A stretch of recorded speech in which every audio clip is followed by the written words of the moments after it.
ആറാം നൂറ്റാണ്ടിലെ മതം. ആറാം നൂറ്റാണ്ടിൽ നിന്ന് ഇനിയും വണ്ടി കിട്ടാത്തവരെ, പുരോഗതിയും വികസനവും ശാസ്ത്ര സാങ്കേതിക വിദ്യകളുടെ ഗുണഫലവും ഇനിയും ആസ്വദിക്കാനും അനുഭവിക്കാനും കഴിയാത്തവരെ, അല്ലെങ്കിൽ അതൊക്കെ ഉണ്ടായിട്ടും അറിഞ്ഞിട്ടും അറിയാത്ത മട്ടിൽ നടിച്ച് ജീവിക്കുന്നവരെ, മതം എന്ന മേൽവസ്ത്രം അഴിച്ച് മാന്യമായി നഗ്നത കാണിച്ച് ജീവിക്കാൻ ശീലിക്കാത്തവരെ, ഇങ്ങനെ എന്തൊക്കെയോ പരിഹാസങ്ങളാണ് ആറാം നൂറ്റാണ്ടുകാരെ സംബന്ധിച്ച് നമുക്ക് പറയാനുള്ളത്. സത്യത്തിൽ ആരാണ് ആറാം നൂറ്റാണ്ടുകാരെ? ഇങ്ങനെ ആറാം നൂറ്റാണ്ടുകാരെ പരിഹസിക്കുന്ന വിമർശിക്കുന്ന വിഭാഗത്തിൽ ഏറ്റവും മുൻപന്തിയിലുള്ളത് മുസ്ലിങ്ങളാണ്. മുസ്ലിങ്ങൾ ആറാം നൂറ്റാണ്ടുകാരെ ജാഹിലിയ യുഗം, അന്ധകാര യുഗത്തിൽ ജീവിച്ചവർ എന്നൊക്കെയാണ് വിശേഷിപ്പിക്കുന്നത്. കാരണം ആറാം നൂറ്റാണ്ടിൽ നിലവിലുണ്ടായിരുന്ന ജീവിത സംസ്കാരത്തെ വിമർശിച്ച് തള്ളി പറഞ്ഞുകൊണ്ടാണ് ഏഴാം നൂറ്റാണ്ടിൽ ഇസ്ലാം മതം ഉണ്ടായത്. പക്ഷേ ആറാം നൂറ്റാണ്ടുകാരെ മുസ്ലിങ്ങൾ തള്ളി പറയുന്ന പോലെ തന്നെ നമ്മുടെ ആധുനിക സ്വതന്ത്ര ചിന്താഗതിക്കാരെന്ന മതരഹിത കൂട്ടായ്മയും തള്ളി പറയുന്നുണ്ട്.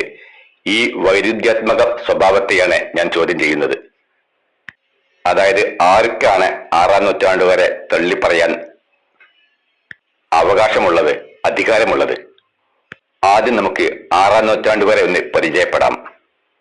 ആറാം നൂറ്റാണ്ടിലെ ജനത അന്ന് മാന്യമായി വസ്ത്രം ധരിക്കാതെ ജീവിക്കുന്നവരായിരുന്നു. സ്ത്രീകളടക്കം അതായിരുന്നു പതിവ്.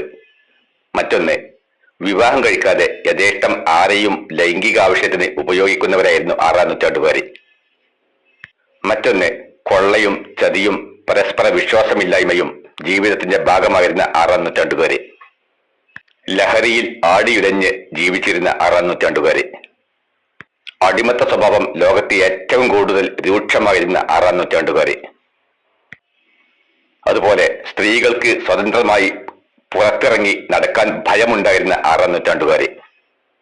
ഇത്തരമൊരു അന്ധകാര യുഗത്തെ ജാഹിലിയ യുഗം എന്നൊക്കെയാണ് ഇസ്ലാം മതം വിശേഷിപ്പിക്കുന്നത്.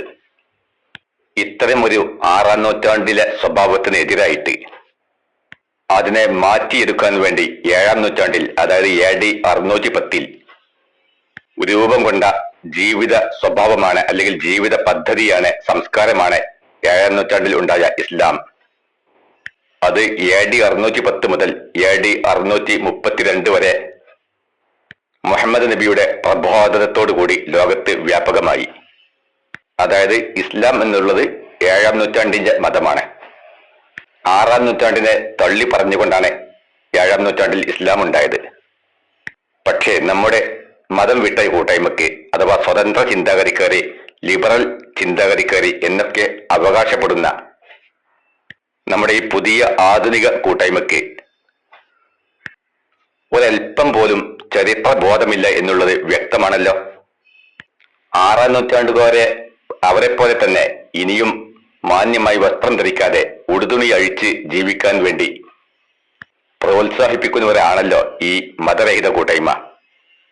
പക്ഷെ അതിനുവേണ്ടി ഇസ്ലാമിനെ തള്ളി പറയാൻ വേണ്ടി ആറാം നൂറ്റാണ്ടുകാരെ എന്ന് വിശേഷിപ്പിക്കുന്നത് തനി വിഡ്ഢിത്തമല്ലേ?